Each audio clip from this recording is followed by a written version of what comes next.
Hey everybody, one of the greatest things about Mount Juliet, and there's a lot of really cool things at our police department. I'm Eddie Poole with Keller Williams Realty. Hey, I want to tell you and introduce you to Detective Cameron Smith. Thank you so much for being here with us today. You're welcome. Thanks for asking me to be here. Absolutely. And you're our Officer of the Month this week, this month. And what is it that made you want to be a police officer? Well, being a police officer, I actually grew up in a law enforcement family.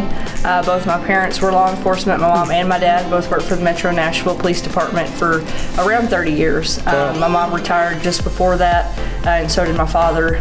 So it really, growing up, I didn't really want to be a cop. I was always just in and around it. And then when my mother retired, at her retirement party, it was sad.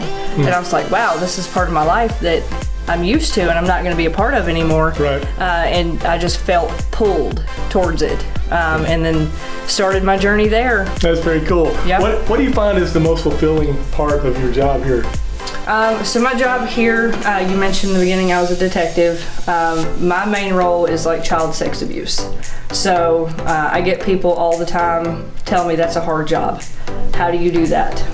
And I say it is a hard job, but somebody has to do it. And it's fulfilling to me because those are the people who need it the most. Absolutely. Are the children. Yeah. They can't speak for themselves. They can't fight for themselves. That's my job. And I love that part of it. That's very cool. It's difficult, but they deserve it. They have to have somebody in their corner. Absolutely. And you just cracked a big case, I think, and even part of it was a cold case. I did, yeah.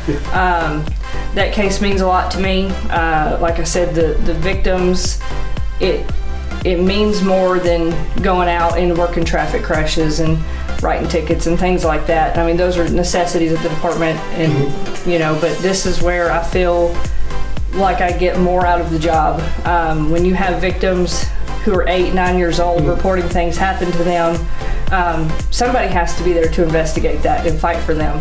And the Pedro Barrera case that you spoke about, I had 2 victims come and report this, and I got to investigating, and during the investigation I found out that it had been reported in 2017 that he was a suspect in another victim who was 8 at the time, and I was able to reopen that case, look into it, and charge all 3 cases together and get him indicted on multiple felonies. Wow, that's so important. I thank you so much for doing that, because when somebody does something like that to a kid, they're probably going to keep doing it until somebody like you Right. with that. Absolutely. And those behaviors tend to start as something as like inappropriate behavior to touching, and then it just escalates. And we don't want that for our community, our children, anything like that. Absolutely. Well, I really appreciate everything that you do, and on behalf of Mount Juliet and myself, we just want to give you a small token. Thank you. It's a Lone Star gift card, and hope you enjoy your steak. But anyway. Well, thank you a lot, Detective Smith, for being with us, and thank you most of all for all that you do for our city and for our kids. I'm Eddie Poole with the Eddie Poole team at Keller Williams Realty, and we love to lead people home, so give us a call.